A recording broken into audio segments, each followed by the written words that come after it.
The car.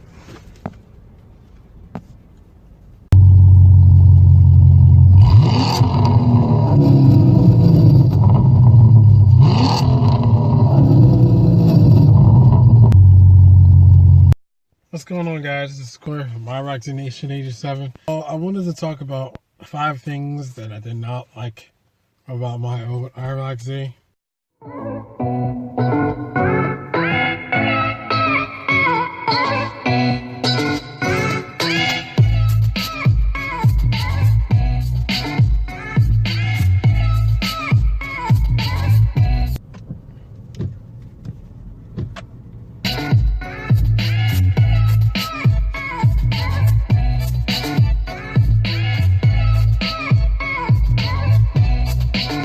So, you know, the process, I never did get it, was when it comes time for traffic, why does it slow down and speed up, and slow down and speed up?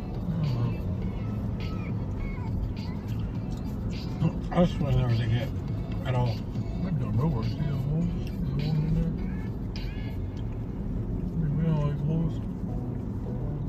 Yeah, what is that?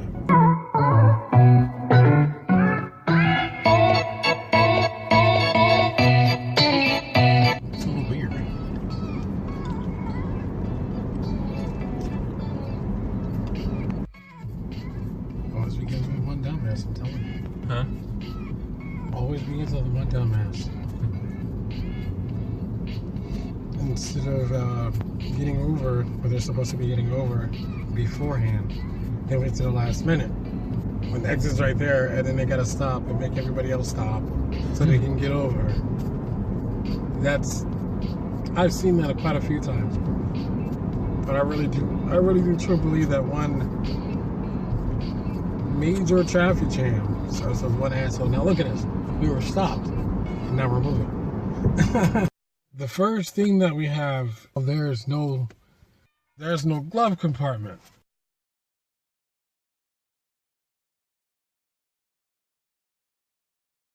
It's nothing there, and it's like you need a glove compartment. That is a big issue that I have, because you go to put stuff in there, and then every time that I came through, had a problem that I needed to store something in, like an insurance card or whatever, and I can't sit it inside the glove compartment because there's no glove compartment that is there.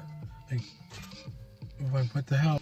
It's so hard to keep this hairstyle clean, and especially when you sweat it off your hair. But the second thing that I don't like about it, was when how the door is. That the side mirror is like, there's no side mirror on this.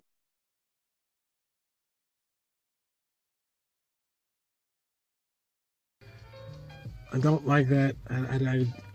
Because the reason why I don't like it is because when you go to turn and you're backing up, you do have big windows in the back, you do have a big hatch, you do have everything is big in the back that you can see, but as far as you turning around and you not being able to see a blind spot, that's when it comes into play where I don't like that.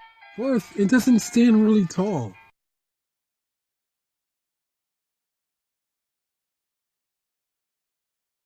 It's lightweight, don't get me wrong, I like lightweight, but it doesn't stand really tall. About maybe, I got 4 feet 6 inches, 4 feet 7 inches, 102 length. It's 102 inches long. You got a long car, but you got a short ride height. I don't know. To me personally, I think that's in balance, but that's just one of my reasons why. Fourth one that I did not like. It's like skinny tires.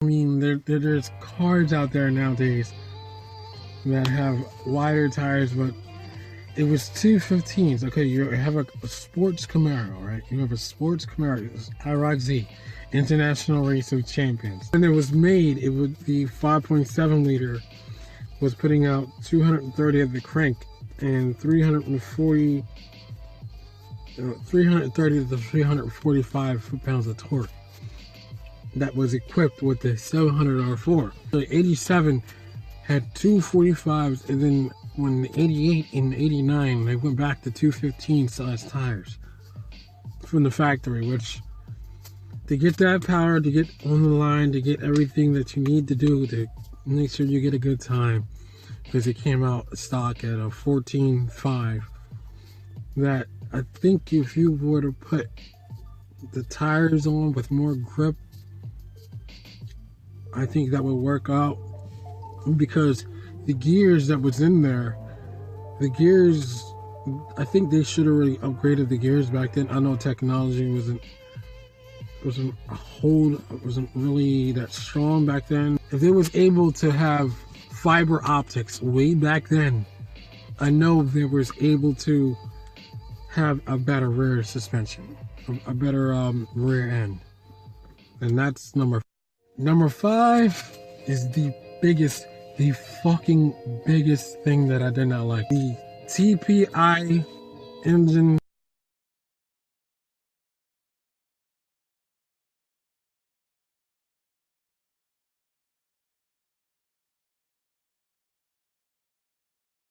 The wiring. Why is there so much wiring? It doesn't even have that much electronics with it, but why was there so much wires that was incorporated into the engine? It's just something that I don't like. I mean, there's plenty of people I know that's there.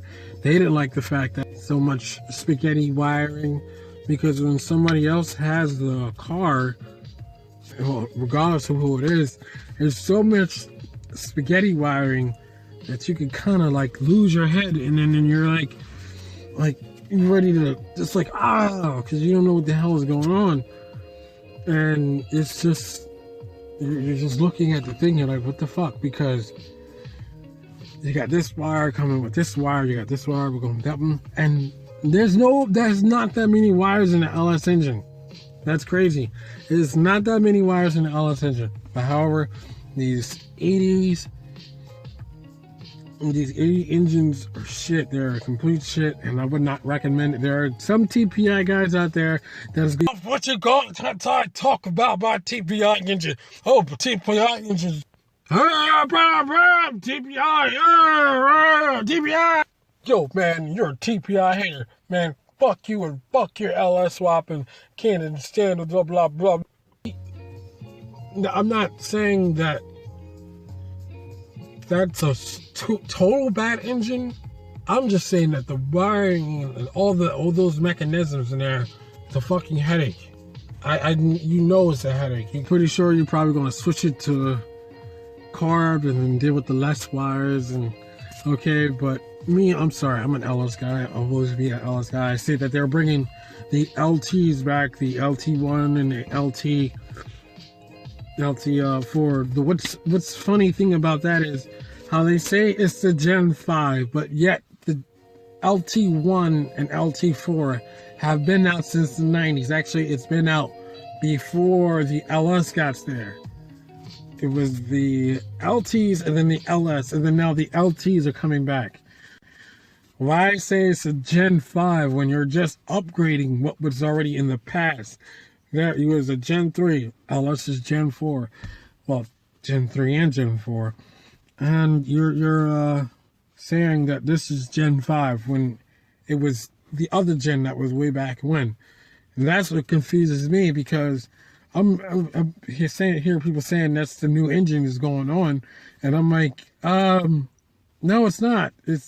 It's been going on since what, 1993, 1994, when they just introduced the fourth generation Camaro, the fourth generation Trans Am, and like the fourth generation Corvette, and putting all the LTs in. That engines are shit because of the wiring. It's so much headache of a fucking wiring that you want to rip your hair off, and I'm just speaking from experience, because I just didn't like the way mine looked, and I was like, The next one that I get, it's being straight LS swapped because I'm not going to deal with all that wiring. Plus, not to mention, the distributor, don't like the whole distributor thing. I'd rather have cold packs than have a distributor.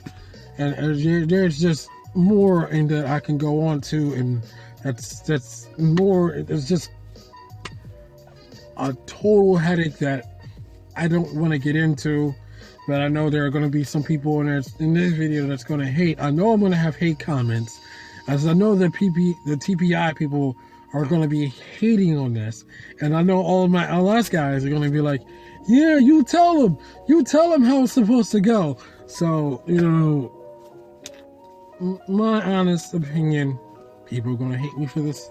I'm sorry. I have to be honest. The truth hurts, right? If you want to go to have the old engine, like have the old cars, get rid of the old engines. Go LS swap. I don't really recommend LT swap, but I also heard that LT is good, so you can LT swap or LS swap. And it comes time for TPI engine or TBI. Nah. If you're, I'd rather just get rid of the TBI and just go for a 4-barrel carb, or twin plane, or a single plane, or dual plane carburetor, preferably Holly 750, and be on the road. I'm not a carb guy. I'm a straight I'm a straight fuel injected guy. But that's all for right now. Those are the 5 things that I don't like about my old Iroc and pretty much my new Iroc-Z. So if you're stopping in for the first time, please like, subscribe, comment down below. If you want to get a notification whenever my video comes up, hit that notification bell. I don't know why I keep messing up with that every video that I keep saying. And give this video a big old thumbs up. Take care and have a great day. And see you next.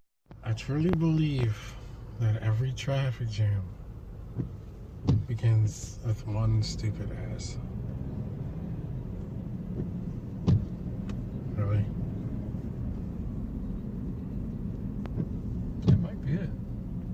There's always traffic jams on this road, no matter what time of the day.